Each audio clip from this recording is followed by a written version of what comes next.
behalf of Binary District, and I would also like to present our co-host, Primal Base, in which location we are now. Rolf.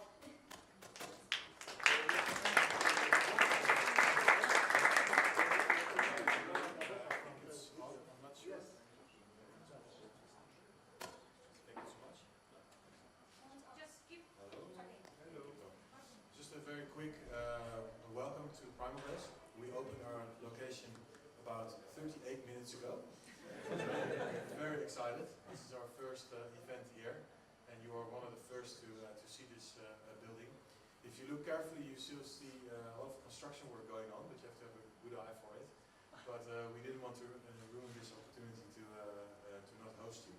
So have a lot of fun and pay attention, because some really smart people in the room on this blockchain day, the Berlin Blockchain Day. Thank you. So just to say a few words, what is actually Binary District about? On the one hand, it's an education center that offers events and training, not only about blockchain. So there's going to be more events related to VR and big data, cybersecurity, artificial intelligence. So please join our Facebook group, follow the events, and we'll be very happy to see you again. Also, we have a very interesting Binary District journal where you can keep pace with the latest innovations, get the first-hand information from those behind the tech. And we have quite an ambition to actually debunk the myths on disruptive tech, and also try to kind of show a bit more of those who are actually developing the technology. And as a kind of insight what we're actually doing, we would like to show you a special report from China, which actually decided to crack down on the cryptocurrency, and we collected the insights from the third blockchain summit in Shanghai. So please enjoy the video.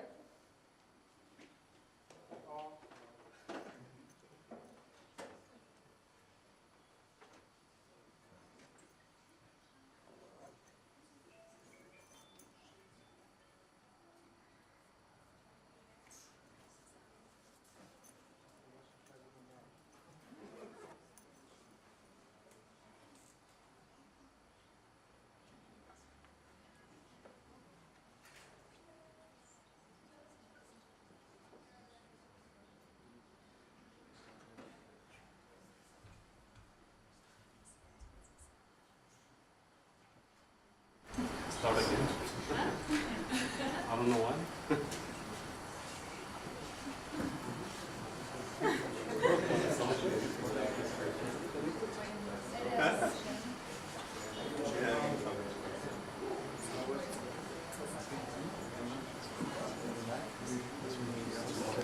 Connected to the TV.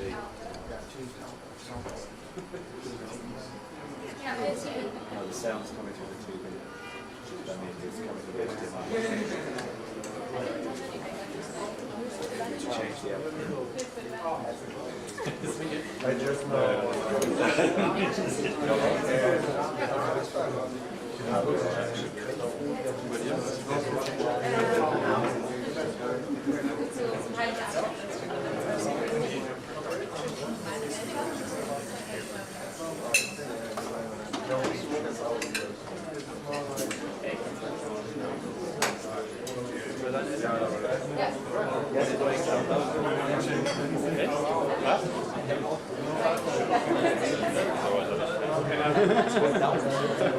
Ja, das war das erste Mal.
Unfortunately, we're having some issues with our sound. It did work earlier. Hopefully, we will be able to show you the video later on because it is very, very interesting. Margot actually went to China where they recently blocked currency exchanges, and it was really informative, and basically that's what we're about. We're about kind of avoiding hype and speculation and discussing disruptive technologies, especially blockchain, in a way that's productive, and we're interested in actual applications of blockchain rather than kind of, you know, things that probably won't ever happen. And we have some very, very cool events coming up in London and Amsterdam. On the 18th, we have a talk about blockchain for e-governance with Patrick McCorry and Daniel Gatzgeiger in London.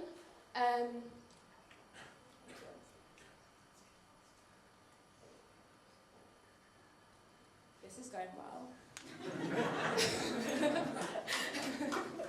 Okay, on the 31st of January in Amsterdam, we have a really, really cool open lecture with Peter Todd about security and sustainability of blockchain.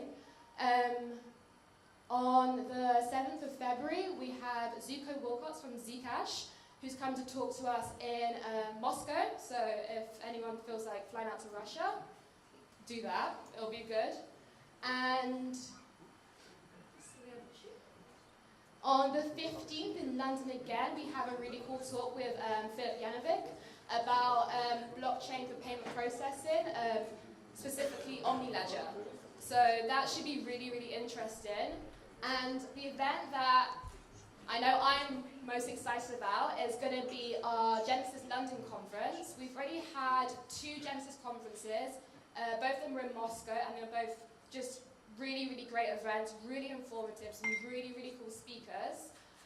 We had Patrick McCorry, Vlad Zamfir, Dima Meshkov, Sasha Chiponoy, Sasha Ivanov, who are here today as well, so we are very, very lucky to hear them speak again. In London, we have, our lineup is just as good. We have Eli Benson, Ingrid Siria, Jack Gavigan, John McAfee, like amongst a bunch of very, very cool, very interesting speakers. So registration for this actually opened yesterday. So be sure to go onto our website, binarydistrict.com, register, sign up, make sure you're there because it will go very quickly. There's a lot of interest already.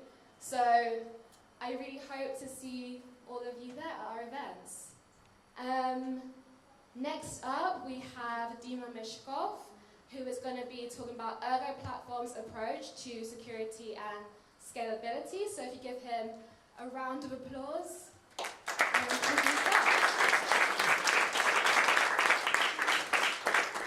Thank you very much. Very nice to see you here. Actually, I really like these events. I've met a lot of them, yeah. And I'm going to visit the London conference. I hope it will be really, really interesting for me. And yeah, finally I'll talk about my current topic about Ergo Platform. Ergo Platform and its approach to scalability, privacy, security, and so on and so forth.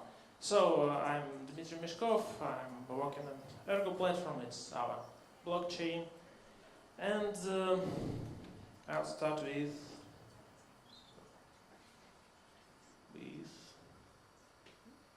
some history. So, like, they're very strange.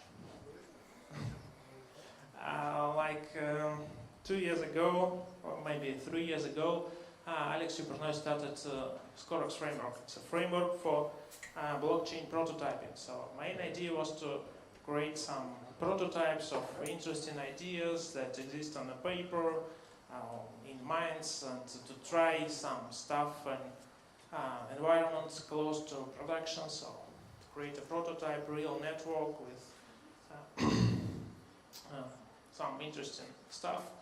And for sure this was interesting for research companies, and And the same 2015 we joined IHK company and its research department to implement some prototypes for their ideas. And actually we've done it. Have implemented quite a lot of interesting prototypes. I think the most interesting is TwinsCoin, is a hybrid proof of stake plus proof of work consensus algorithm, and it provides very good security for blockchains. You can find a paper, ePrint, or other resources. We also extracted some libraries. Scorex is written in Scala, and we extracted script cryptographic library for Scala and IODB database for blockchains. But suddenly we found that a lot of people use Scorex not as we expected, not for prototype, but to production. The most known example, I think, is a Waves platform. Sasha Ivanov will talk here today. So they took our framework at the beginning, just our code. I think now they have rewritten all of it, but it's based on Scorex, Mantis client for Ethereum Classic. And just 2 months ago, I met guys from Topple. I have no idea who are they, but I suddenly understood that these people created a blockchain that is based on Scorex.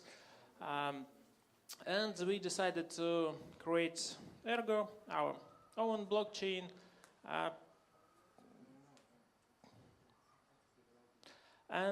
So why? It's always quite a good question. Why do you need to start a new blockchain? Well, actually, there are quite a lot of good ideas on the paper in minds of scientists. Some of them are well written, some are not. But quite a lot of ideas are already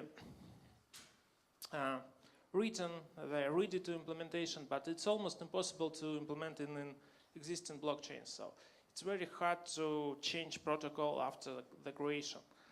Well, I think a lot of you know about this wars about block size in Bitcoin. It's just one constant, just block size, but it took like 3 years to discuss and with no result. So more difficult, more interesting ideas are almost impossible in Bitcoin.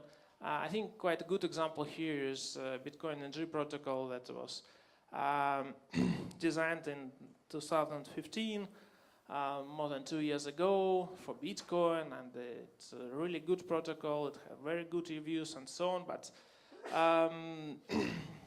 no one even tried to implement it in Bitcoin. But suddenly we will have it in Waves soon, in proof of stake protocol, and completely different setup, and in a blockchain that started after creation of Bitcoin NG. And also some problems are undervalued. So we also know about scalability problems of blockchain, privacy problems of blockchains, and so on. But there are other problems that are not so popular, but I think maybe even more important. And today, actually, I'll talk about these problems. So, problem 1 is late nodes. Well, imagine you are just a regular user, and you are going to just to receive and send some coins, and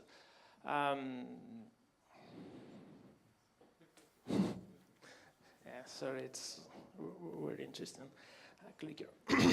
So you're going to just receive and send some coins, and you should choose technology how to use it.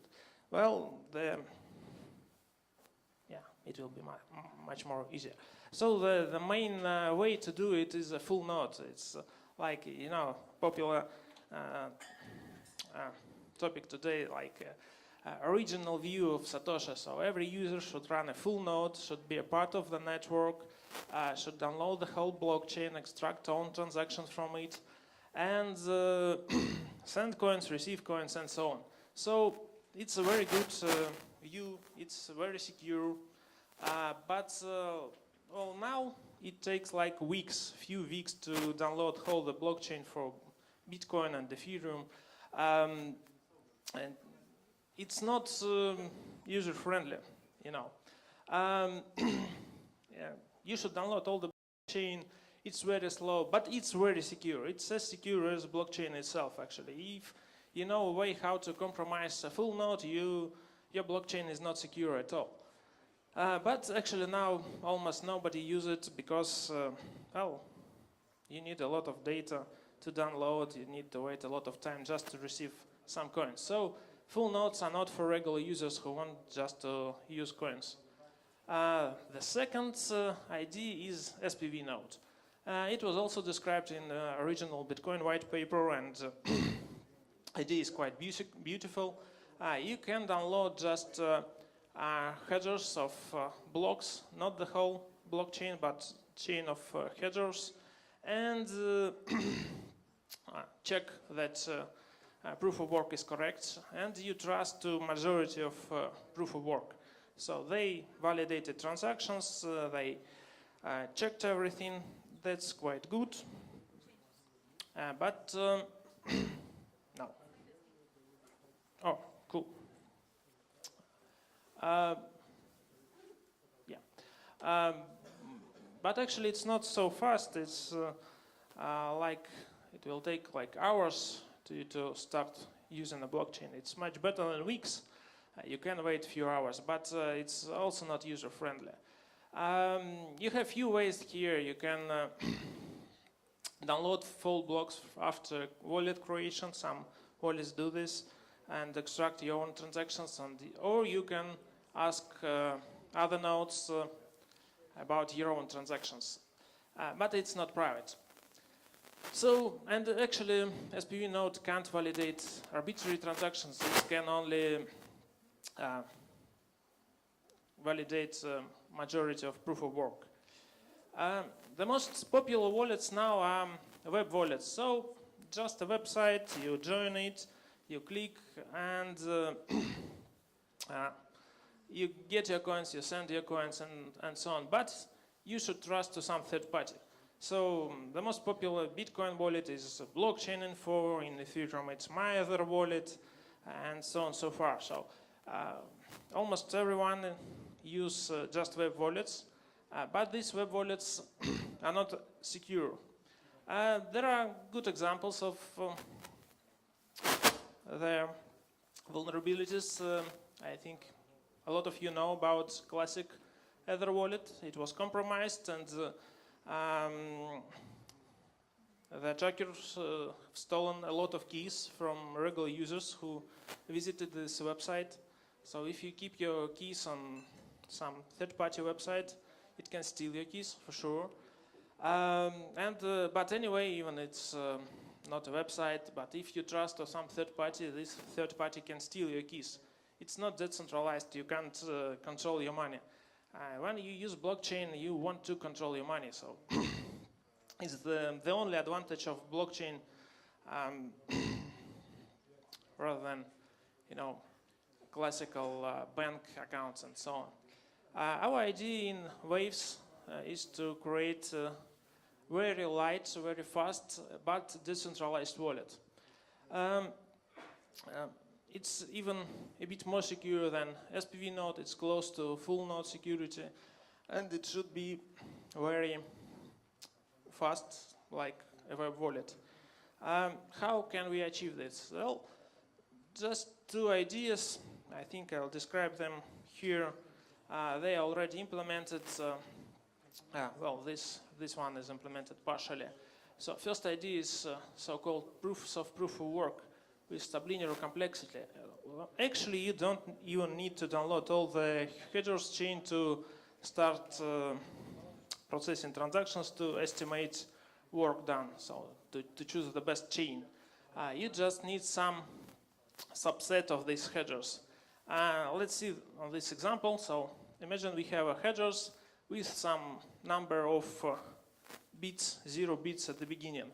So we do not require some predefined difficulty. So for example, current difficulty is 0. So all these headers are valid, but accidentally, some of them have high difficulty. Well, roughly half of them will have one more bit at the beginning. Roughly 25% will have 2 bits at the beginning. And you can walk through these extraordinary headers that are much more difficult to create than regular headers and estimate work done. It's absolutely the same work for the adversary to create this chain of 7 1-bit headers as like 15 0-bit headers. So it's not, it doesn't reduce your security. You can estimate all the work in the network. You can choose the best chain, but you do not need to download all the chain and even all the headers chain. Current paper is here, non-interactive proofs of proof of work. We've implemented previous one. It works quite fine, but now we don't use it because of a new version. We'll implement it soon, I think. The second idea is authenticated dynamic dictionaries. It's our idea. Here is paper, and the main idea is quite simple. So you make state authenticated, you build some kind of hash tree on top of your balances, if it's balances. And when full node process transactions, so we had block n-1, and we are going to get state at block n, we process some transactions. When the full node processes these transactions, it creates some proofs. And they're secure, we have a proof of their security, and these proofs are enough for light nodes to validate the transactions and to calculate new root hash. So all the stuff light node needs is just a root hash, just 32 bytes. And if it has transactions with proofs, it can validate that transactions are correct, that sender have enough money, and so on. And it can calculate new root hash, so full node can't add some coins to itself, for example. It's absolutely secure, but you just need 32 bytes of state root hash. Let's repeat again. So we have just proofs of proof of work, like 50 kilobytes of data, just root hash, 32 bytes, and you can validate arbitrary transaction. You can check that miners do not lie, they do not add some coins to themselves, and so on. And then, thanks to Mark for this awesome picture. Here is the Ergo light node on Raspberry Pi from Solar Power. It works. That's all I can tell. Actually, now it even don't use this proofs of proof of work. It downloads whole the header chain, but it's quite light to run on the very, very low-end device and doesn't consume a lot of energy. Okay, the second problem I'm going to talk about is economy. So, you know, cryptocurrencies are about money, yeah? But suddenly there is no lot of research about cryptocurrency economy. Some stuff like inflation, fees, and so on are hard-coded at the beginning. Well, at the beginning of Bitcoin, it was defined that there will be at most 21 million of Bitcoins, and that's all. It's not an easy question, can this structure survive in the long term? Because, well, you know, we have central banks that can add some coins when they need, remove some coins from circulations if there are too much of them. In real systems, it's not hard-coded, it's flexible. But in cryptocurrencies, we do not have this centralization, this third party that can control all this stuff, and we expect some deflation. You know, people lose keys, people dies, so number of coins in circulation decrease. Maybe in Bitcoin it decreases even now because we don't know the rate of these lost coins. So I can answer for this question no, because at the end all the coins will be lost, so all the keys from all the coins will be lost. For sure, it's not so easy to estimate this time. And this year I was happy to visit Cryptocurrencies Economy Security Conference in Berkeley. I think it's the first conference about cryptocurrency economics just 2 months ago. So this year, 2 months ago, there was a conference about economics. It's very, very unstudied topic, so we need a lot of research here. And I'll share some of our research, not all the paper will be quite soon. You can find it with this text. Our idea is to make an approach, to make a model for cryptocurrency fees. So first we asked the question, what resources are consumed by transaction processing? Well, first of all, it's network resources, so that is proportional to transaction size, and it's dominant in blockchain for money. So in Bitcoin, you only pay for transaction size because it's just a blockchain for money. On the other hand, there is also a computation that's proportional to CPU utilization, and it's dominant in blockchain for contracts, for example, Ethereum. In Ethereum, you pay for gas, not for transaction size, but for gas. That's number of computations that was done by these transactions. There is a third part of this utilization. It's a storage. So transaction can increase your storage size, can add some new data to your state. And it's the most important part for blockchains for database. Yeah, if you're going to keep something in a blockchain. Well, resultant fees should be some function of these three parts. And we propose to use just a maximum from these three parts. In such a case, it's quite easy to plot such a 3D graph, and it will be split into three parts: network-oriented transactions, computation-oriented transactions, and storage-oriented transactions. It was not so clear whether it's possible to divide transactions in such a way or it's not. So we checked Ethereum network and tried to divide its transactions in these three parts. Suddenly we found that quite a lot of transactions belongs that are close to the excess. So these black transactions consume a lot of network, but they do not consume a lot of computation or a lot of storage. So they are close to this excess. It's just money sending. So second, storage-oriented transactions are also close to one axis.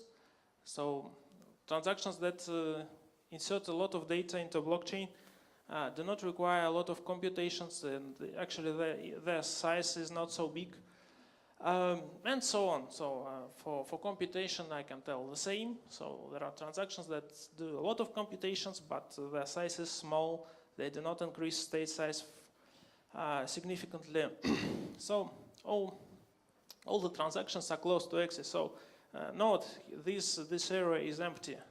This area where transactions consumes different type of resources, they are all close to axis. And this work is in process, as I told. It's important for blockchain as database. Problem 3, as I told. Well, in existing blockchains, you can put some element and it will be kept in the blockchain forever. So it's not possible to remove it from blockchain and so on. Our model fee includes price for storage, and we think to use some kind of rent model. So you can't put your data into blockchain forever. It will be released after some time. and you pay like in a regular storage renting for like for block, yeah. You pay some price for 1 byte to keep it in a blockchain for 1 block. That's the main our idea. It helps in different areas. It allows to control state size. It allows to put coins back to circulation. So if you lost some coins, they will be back in circulation after some times, after maybe 10 years, 100 years, it all depends. Concrete parameters are not defined yet. So yeah, this is still under constructions. It's not implemented yet. We fixed some parameters. They're not so important here, but economy is an important part of every cryptocurrency, and I hope we'll have a good economy in Ergo, flexible and survival in a long term. Problem 4 is smart contracts. Well, you know, it's a very hot topic now, yeah. A lot of people talk about smart contracts, how should this language look like or how it shouldn't. I will not talk about it right now because Alex will talk right after me, and he will talk about our Sigma language, smart contracts in Sigma language. Problem 5 is privacy, yeah. Started with it. Privacy is one of the base problems in the blockchains. It's solved somehow in Zcash, in Monero, but actually what you need is a good scripting language, the same. So if you have a good scripting language, you can create easy mixing coins, you can mix your coins with others, you can hide your identity with ring signatures and so on. So again, follow Alex at the next talk. Yeah, there it is. There he is. And problem 6 is scalability. So what can I tell about scalability? Scalability is maybe the main problem right now in blockchains. It's not ready for mass adaptation, yeah. And there are two ways there. First is on-chain scalability, how to put as much transactions as possible into blockchain. And there are good ideas here, like Bitcoin NG. And the second direction to solve scalability problems is off-chain scalability, like Lightning Network, Raiden Network, and so on. And again, what you need to build such a layer is a good transactional language. It's all you need is smart contracts. So follow Alex again. And I'm finishing my talk right now. Here are some contacts about Ergo. You can read, join our Telegram chat, read some news from Twitter, and my own contact slideshare. I'll share this presentation there if you want to see it. So thank you.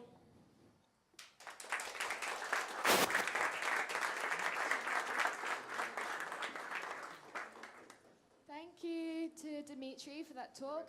He presented a lot of really interesting proposals regarding some of the most present issues in blockchain. We're going to take a very short 5-minute break just to sort out some technical stuff. So in that time, feel free to ask Dimitri a lot of questions. You have my permission to go bother him and to get as much information as you can. So we'll be back in 5 minutes. Thank you.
Sigma in smart contracts. So give him a round of applause.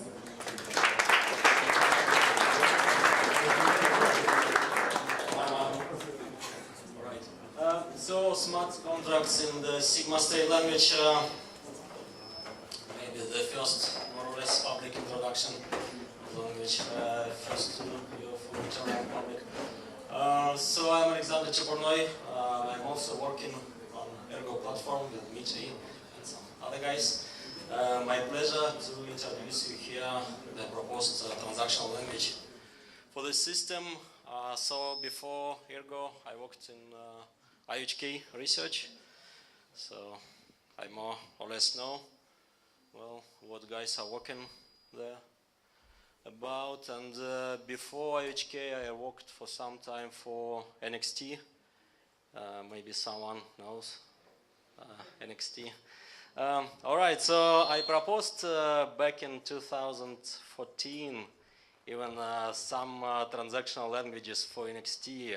So it was the story, some proposal NXT AT was even before Ethereum, and it was about well, so-called Turing complete smart contracts.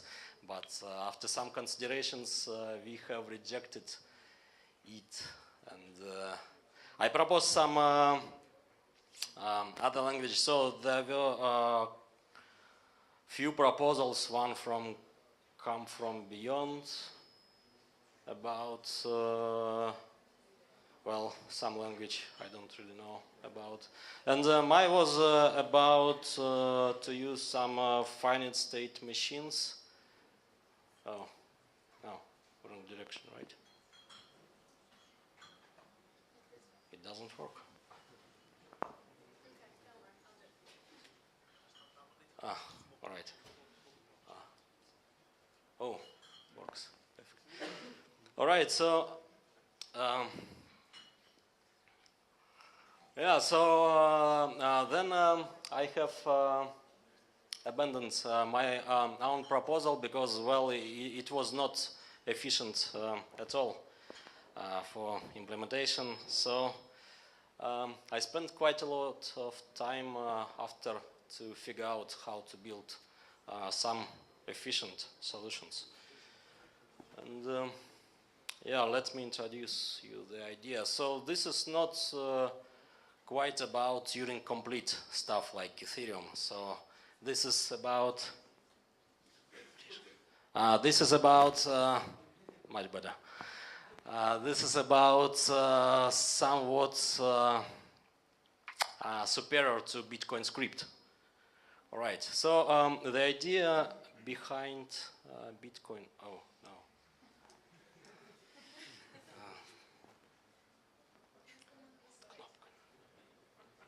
All right. Oh yeah. So let's imagine some real world money, right? So this roundabout is the table, right? So view from the top. So there is a banknote on the table. So Alice or Bob, well, whoever first have a hand over the table. So well, Alice or Bob is getting this banknote. Well, almost the same actually with pre-Bitcoin digital money. So if some hacker is in your bank account, well, nothing prevents from spending your money. Bitcoin is quite different, so there is some protection for your coin. If you have a private key on your own site, so nobody can spend your coin. So if coin is protected with Alice public key, then Bob can spend them, well, without stealing private key from Alice, for example. We don't consider such case. All right. But here we are talking about only some very trivial kind of primitive protection, right? So just by public key. What if we want some more complicated logic? For example, on working days, coin can be spent by Alice on holidays, not, for example. Or, well, I'm giving some coin to my child, and it is to be spendable only within school, or maybe also with an additional signature of a teacher. We can imagine many cases like that. Let's start to overview how Bitcoin is supporting some more complex logic than just protecting coins by a public key. In the first place, let's have a look to Bitcoin transactions. So if you have Bitcoin wallet and you have some money amount there, like 100 Bitcoins, actually you have a lot of coins or so-called transaction outputs. And well, if you have a wallet like Electrum, you can preview your transaction and to see. Actually, when you are sending 100 Bitcoins, you can gather, well, 5 or even 10 different transaction outputs. And you create new outputs with your transaction. So transaction is Bitcoin has inputs, which are referencing to unspent outputs from previous transactions. And also, a transaction creates new outputs. And actually, we can validate transaction by presenting only unspent outputs set. This is how Bitcoin reference client works. So it calls only unspent outputs set in the memory to check validity of a transaction. So in this example, it was first transaction A, then its output was spent by transaction C. This transaction C is also spends output from transaction B, and then transaction D is spending output from transaction C. So finally we have one output unspent from transaction C, one output unspent from transaction D. And so if a new transaction is referencing to this output, this is invalid transaction. If it's referencing only to unspent outputs, this is valid transaction. Well, if signatures are valid, and this is a valid transaction by its format and so on. Have many checks. So in Bitcoin script we have output. And actually it's not protected by a public key. So if you see some key in your wallet, this is just some user-friendly interface. So under the hood, your coins, your outputs are protected by scripts in some language, which is called, well, just Bitcoin script. And so in order to spend, in order to prove that this particular output is spendable, so every node in the network is running some interpreter of the language. And this interpreter is saying whether the coin is spendable or not. Basically, it's like this. So, in the first place, to prove that I can spend some coin, for example. So, we are skipping this part. So, I'm getting this object, this some generic scheme. So it's protected by some program. There is some context of the blockchain. So in the first place, I'm figuring out what kind of information is missing. Usually, this script is requiring to present knowledge of some secrets in a zero-knowledge form. I will describe this later. In order to spend the coin, I provide some proof that I know these secrets and so on. Then each full node in the Bitcoin network is running this proof against the coin protected by the program and context, and getting single result, true or false. So whether the coin is spendable or not. All right, so this language is stack-based language. Well, if you know how to program this means something to you. If not, well, this is kind of very primitive language, to say very short. This proof in the same language. Context actually is very lean in Bitcoin. Actually, if we are talking about outer context, outer to a coin to be spent, so this is just about current height of the blockchain. And even this is pretty new stuff from Bitcoin 0.12, I believe, or like that. So you can ask some conditions about current time in your script, and that's all. And there are also some cryptographic statements like check signature, check multi-signature, do hashing, and some others. Here is the most popular script, pay to public key hash. So there are some instructions which are protecting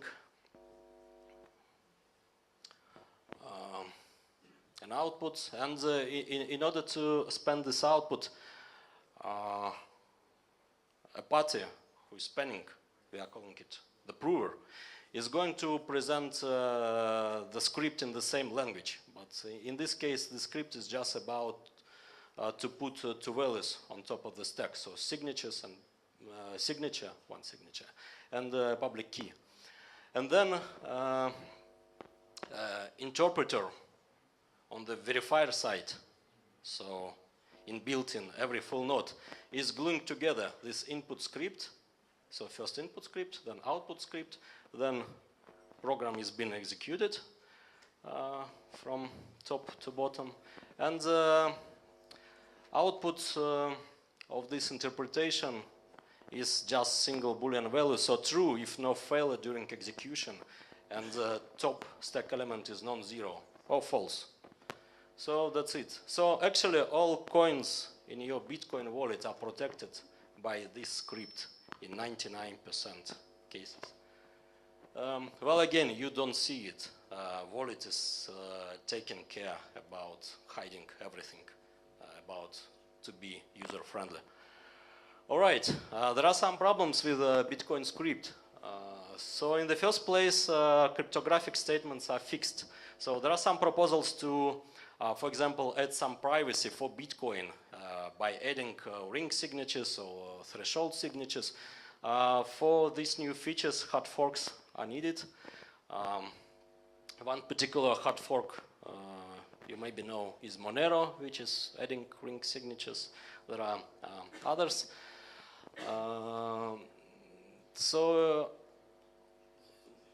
This problem with fixed sets of cryptographic statements and their trivial nature is also about limited support for cryptographic protocols. So many papers about protocols on top of the blockchain actually could be much simpler if this cryptographic language would be more rich.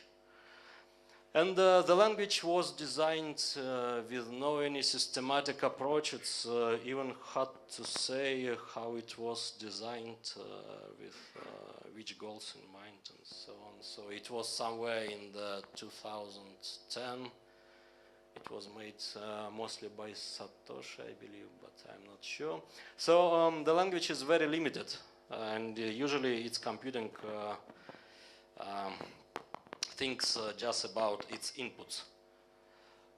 And even more, many DOS attack vectors were found in about 2011, 2012, and then most of instructions were just switched off in the name of security. So we also have Ethereum smart contracts. So Ethereum is kind of quasi-Turing complete language with smart contracts living separately along with their respective data. And in addition to these smart contracts, there are also possible interactions. Ethereum computations are driven by messages. So first, human is sending message to some contract, and then contracts can call each other, and this could be very tricky. You know, maybe you heard about latest failure of Parity multi-sig wallet. So this failure was about multi-sig contract calling some another contract, library contract, and that library contract well went to suicide condition. So it was possible to call this suicide instruction for this contract, and then all the multi-sig contracts using this library are not working anymore with money being stuck. About $150 million, like that, so some crazy amount of money.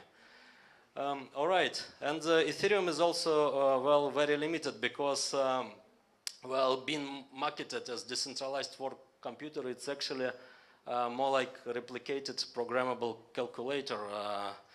Maybe if you work in the 80s or like that, you remember these devices. This is Soviet programmable calculator from 70s. And well, it can do something, but it's very limited by its nature. And this calculator is replicated over thousands of machines. So thousands of machines are doing the same set of computations on top of this programmable calculator. All right, so the motivation behind the new language I'm proposing is to have a more powerful language than the Bitcoin script, but also simple. So for most of user cases, programming should not be necessary, I believe. Also, it must be efficient. So the first proposals of mine I proposed for NXT, they were not efficient. So they did require for some very heavy structure to be held on verifier side. So for every full node, it was needed to hold very heavy structures. So only parts of the blockchain which can be queried efficiently should be queried. Other parts should not be queried at all. And also we have this safety requirement. So to prevent those attacks, verification time for any script must be no more than some predefined constant. Otherwise, we can have problem with forking, with some nodes being out of network and so on. Actually, there is a lot of work around whether about more safe so-called Turing-complete languages like Plutus from OHK, Michelson inbuilt-in Tezos, new proposal IELE, and so on. There is a simplicity language from Blockstream, which is simple. Yeah, so now Sigma State language. So we are starting with cryptographical basement of it. With zero knowledge proof of knowledge. So to explain it simply, so zero knowledge proof of knowledge is about proving statements like for publicly known value X, I know secret V, such some relation between public value and secret value holds. So for example, I'm proving that I know discrete log of some publicly known value, and actually this is just public key cryptography. Our for example, elliptic curve. So, for example, this is exactly the statement of Schnorr signature, Schnorr identification protocol. And this statement is to be proven in zero knowledge form, so without showing secret information. Well, exactly how signatures, digital signatures work. So you are proving that you know private key without showing your private key, definitely. Sigma State is having native cryptographic zero knowledge proof of knowledge protocols. It has efficient execution, it's simple, and well, it has safety guarantee in the sense that if honest prover has no gas limit kind of alternative of its exception on its side, then verifier is also doesn't have this problem. All right, so for cryptographic foundation, we have so-called generalized Schnorr proofs, this subclass of Sigma protocols, which are composable via OR, AND, and K out of N. There is there is a pretty straightforward way to turn them into signatures, digital signatures, and they are efficient. So in the simplest case, I shown the Sigma protocol statement is about Schnorr signature, which is very efficient. So there is some theory behind you can watch. So for example, this YouTube video from Yehuda Lindell is very good. The idea is that we can combine these Sigma protocols via conjectures and or threshold conjecture. And the compound statement is also Sigma protocol, so we can build some complex statements. And then the idea, like in Bitcoin, so first prover is, well, by providing its secrets and using shared context and, well, the coin is generating some proof, some signature, and then verifying is verifying the signature, and the output is true or false. And in this Sigma statement, we are building a compound statement. So it combines these Sigma protocols with their logical conjectures and also statements, logical predicates our state of the blockchain. And so the easy way to have kind of Bitcoin on steroids is to have more powerful shared context. So in Bitcoin, the context is just about block height, timestamp, basically. So we can add the spanning transaction itself. So outputs it spans, outputs it creates. Also, as Dmitry explained, we have authenticated state, so we can add UTXO snapshot root hash, and thus we can have even oracles support in this language. All right, also we are going to add additional registers to a coin, to an output. So example of script in this language. So script then is just a logical statement. So for example, if blockchain height is more than 100, or prove me knowledge of this publicly known value, this public key. So after block number 100, a coin is spendable by anyone, right? And anytime it's also spendable by presenting knowledge of secret corresponding to this public key. Or we can combine different statements, and then in order to, well, execute it in some sense. So the both prover and verifier, they build the tree from this logic formula, and then they substitute the context, which is the same, which is the state of the blockchain system, which is the same for the prover and verifier, and they are reducing this compound statement into some statement provable via Sigma protocols. All right. So then, prover is proving having this Sigma protocol statement that the prover is indeed knows the secrets, and verifier verifies it, and that's it.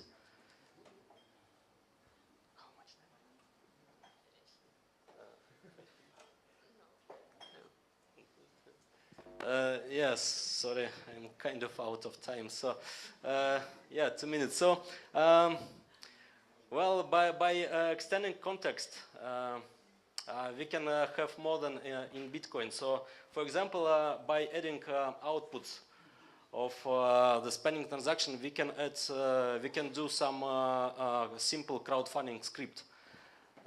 And also, by the way, this language is type safe in the sense that you cannot provide statements which are not reducible to Boolean statements, to logic statements. So for example, if we just skip this part, so then we have number or something. So we consider this kind of Boolean value, and then the type checker will throw an exception. So the language, in some sense, is type safe. Also, we have demurrage currency example, which works. You can find it in the tests. So let me conclude in like 1 minute. About cryptography. So we are getting ring and threshold signatures for free. Maybe not efficient ring signatures if we are using just generic Sigma protocols, but there are also some efficient special Sigma protocols with logarithmic size signature. By the way, Monero is now going to implement this, so we can do this also. And even more, these kind of statements, these generalized Schnorr proofs can be described in some special language. There are even some languages for describing it, and then we can upgrade this cryptographic part of the language on the fly. So miners can propose updates to the cryptographic part of the language, and then we can have vote on the blockchain and update language dynamically, even without soft forks. All right, so we support all the Bitcoin script applications, atomic swaps, payment channels, zero knowledge contingent payments, mixers, so privacy solutions. So yeah, we have examples of crowdfunding and demurrage currency. We have Oracle example, and now we are working on some better mixers than in Bitcoin, so superior to Bitcoins. All right, so about safety guarantee. So we calculate, we associate each substatement in this tree with some cost. We calculate initial cost of the tree, and then when we are reducing this tree, actually on some steps the tree can grow in the size, but when we replace a node in the tree with some node or some subtree, we add cost of this new subtree, and then we can well get new cost even before working with this grown tree, so we can abort earlier. And cost estimations are the same for prover and verifier, so no aborting here. So thank you, Dankeschön. No time for questions, I believe. Yeah, so reach me. Thank you, Sasha. Oh, thank you. Oh, wow, that's loud. So we aim to create a platform for productive discussion. So after all this talks, feel free to go and speak to Sasha about Sigma or any of our speakers today, and talk to them, learn from them, and maybe they can learn from you also. Now, I'm very excited to say that we have a panel discussion with Dmitry Meshkov, Alexander Chepornoy, who just spoke from Ergo Platform and IOHK. We have Sasha Ivanov, founder and CEO of Waves Platform, and Vlad Zamfir, a researcher at Ethereum Foundation. And and the panel discussion will be hosted. So where are we? Okay, this is fun. The panel discussion will be about smart contracts, their creation and their implementation. So our speakers are going to come up now. Thank you. We'll get.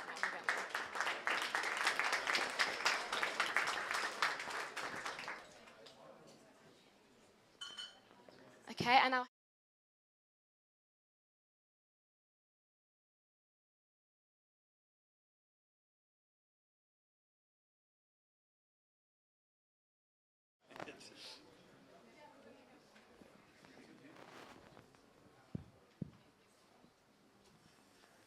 Okay, whilst we're sorting out logistics,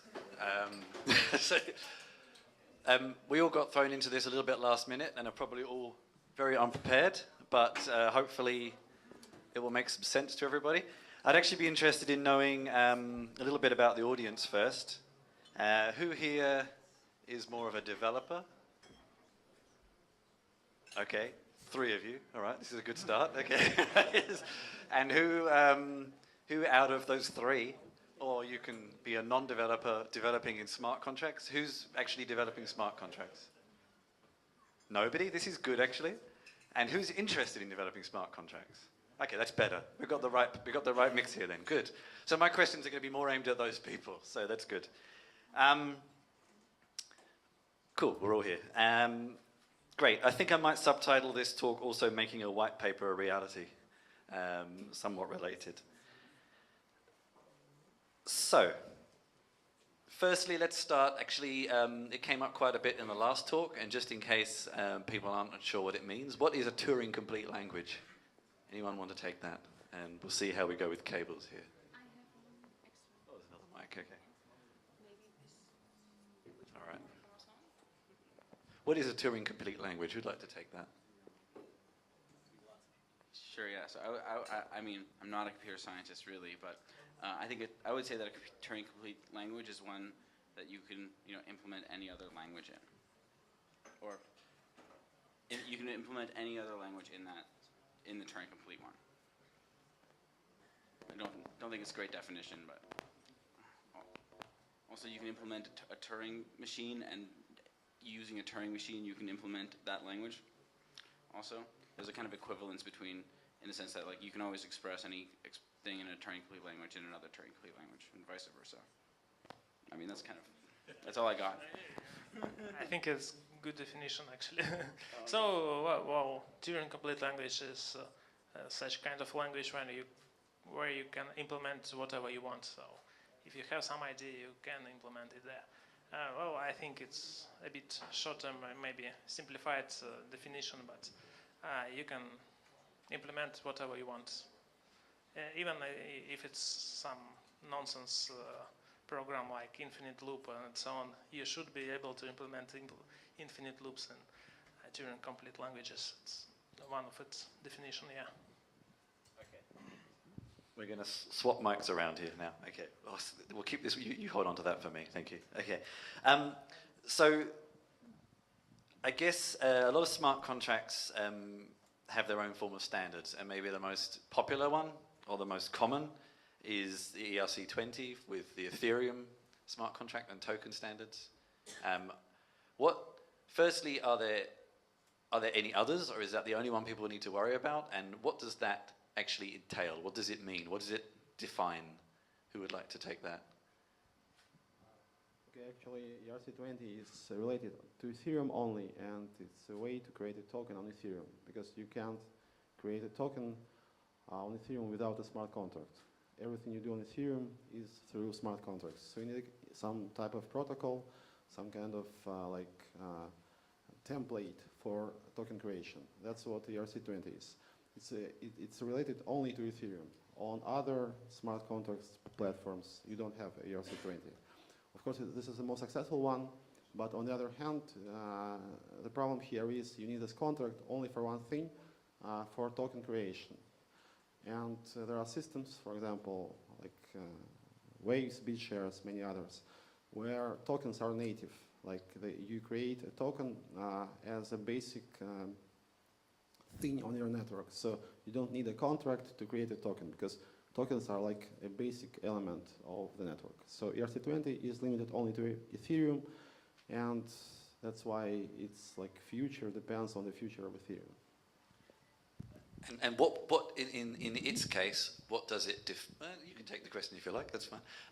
What does it define? What does it allow you to do? How limiting is it? It allows you to do many things, but actually what people use it for now is creating a token and doing an ICO. So like 99% of all action on Ethereum is ICO related. So. Forgot about Kitties, I think. So, that was an IKO, so I guess. And so is there a difference between a smart contract and a token? Or are they connected to each other so closely that there's no real difference? For sure, there is a big difference. I can try to answer. So Alex told about smart contracts with Sigma language. I don't remember about tokens there, but it's smart contracts may be useful for different stuff. I already mentioned CryptoKitties, quite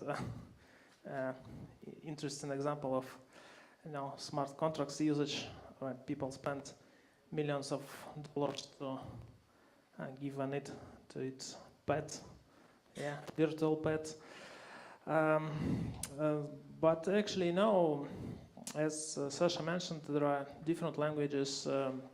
In Ethereum, as far as I know, ERC20 is like outdated standard. Maybe Vlad knows better.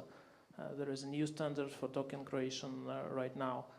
It's possible to create tokens in Bitcoin, for example, with Bitcoin scripts. There are examples of such tokens. But it's not just about tokens. It's about everything you want.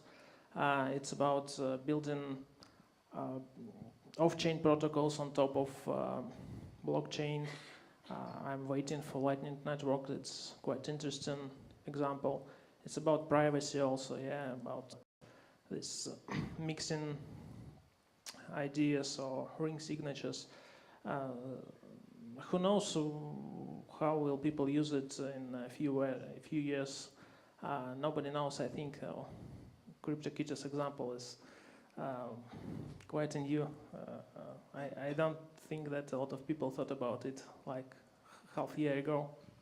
Whenever there's the internet, there is cats. I'm sure someone thought of it a long time ago. So I don't know if we should stick with Ethereum just because it's one that more people know or not, but it's up to you in your answers and your experience. But let's start with smart contracts. How does someone write a smart contract? Where do you write it? What's the kind of style of the programming language or the scripting language that you use? How does someone actually write a smart contract? If anyone else. Okay, I'll try to answer. Sure. I'm not actually a big expert in writing smart contracts on Ethereum, but as far as I know, it has quite rich environments. So there are web script interpreters. You should use one of supported languages, but the most known is Solidity. So you should learn this language. It's similar to JavaScript, I think, and quite easy. You could go to any website and write some code there, check whether it works. There is test environment. I don't remember all the names, unfortunately, of these projects, but you can test your smart contract on virtual blockchain. You create your own blockchain just to test your smart contract and so on. So, right now environment I think is quite rich for very young language. Are there any others as well? Does anyone know of any other alternatives to Solidity on Ethereum as well? Anything that you're using? I mean, I know some of you are creating your own, but before that, what were you using? I believe Solidity is number one. It was Serpent, pretty popular like 2 years ago. Now it seems to be like totally dead. And about environments, there are some IDEs, even virtual, so you can play with Solidity in your browser. The problem with Solidity, it hides semantics of the virtual machine. And actually you need to understand the semantics pretty well in order to not to lose your money in the first place. Bugs like DAO bug when $40 million were stolen and so on. So actually this high-level JavaScript-like language, which is super easy to get into, it's hiding the semantics of the virtual machine. And then it's easy to do things in the very wrong way. And actually, now, in the end of 2017, we are just starting to understand, the dangerous things about the semantics of this virtual machine and how do the semantics is interacting with Solidity layer and so on. So for now, there are some recipes how to write a safe smart contract, as we know now. What does this mean? What does the safe smart contract mean? But we don't know about possible future problems, so it's quite developing space. I was going to follow up this with another technical question, but you actually brought up quite an interesting kind of point that it feels like to mention more of a sort of community question. In that, you know, lots of people say the blockchain space now is basically like the internet was in the late 90s, and I can barely remember that, and I wasn't a developer then, so I can't really remember what that felt like. But at the same time, I wonder, like, for you here and anyone else, there are so many constantly new blockchain-based frameworks, languages, projects emerging, and everyone is still learning as they go. No one is really an expert. It's very new. What's it like developing these things constantly with everybody watching you?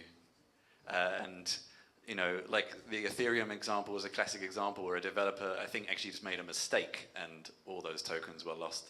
And these things can happen so easily because everyone is doing it so quickly and doing so much. And how does that feel?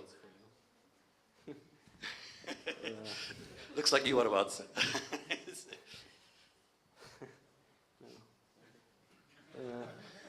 Vlad might be the question for you. Well, I'm not a developer really. I'm a researcher, and I work on the like blockchain sharding solutions and kind of proof of stake, like consensus stuff. And you know, definitely the CryptoKitties and ICOs doing a lot of transactions puts the pressure on us to like try to get the thing to scale as soon as possible. So it does kind of reprioritize things, but like I'm not on the front lines. Like I'm not dealing with my users losing money or you know, consensus critical bugs, you know, days before hard forks or anything like that. You know, from a research point of view, it's not that bad, although, you know, it does kind of reprioritize stuff. I'll try to add a bit. I absolutely agree with what I think. And actually now in blockchain, it's very difficult to fix your problems. If you wrote incorrect smart contract, you lost your money. You can't restore it from backup, you can't roll back. Well, we know some examples of rollback. Actually, you can, but I think it's the only example, and it will be the only example even in Ethereum. So it's, you know, not so easy question, but in blockchain you control all your money. It's the main idea that there is no trusted party, there is no some guy you can go, some organization you can ask, give me please my money, I forgot my password. If you forgot your password, you lose your money. If you write wrong smart contract, you lose your money. And you know, the value of these contracts is very high. They should be absolutely perfect, very close to perfect, to protect millions of dollars actually, yeah. So we know a lot of examples, mostly from Ethereum, because it's mainly mass adaptive and it allows to write a simple script for everyone, how people lose their money, how the money are stolen, they are locked because of deleted contracts and so on. But actually you can lose your money in a lot of blockchains, not just in Ethereum, but Ethereum just allows you to write a contract on a high-level language. You think it's easy to write such a contract, but it's difficult to write a secure contract in Ethereum. Maybe even it's easier to write secure contracts in Bitcoin with Bitcoin script. I'm not sure actually. Well, this is a very difficult topic and very important. You should really write your programs close to perfect, absolutely secure. Actually, I actually wrote this down as a question based on something you said in your talk, but anyone else can take it too. You're starting to go there yourself about making smart contracts efficient. I mean, in this kind of day and age of cloud computing, any kind of application needs to be efficient because it does cost money to run it, but a smart contract literally costs money to run it. So how, I mean, I guess this is probably a very big topic, but how do you make a smart contract efficient then? What are some of the tactics you've tried anyway? Just throw away everything possible from the blockchain. This is the best way to have an efficient blockchain. So Ethereum is, well, not a perfect example here because you need to execute all the contracts ever entered into the blockchain if you are processing the blockchain from the Genesis block. Also, contracts are living forever. So there is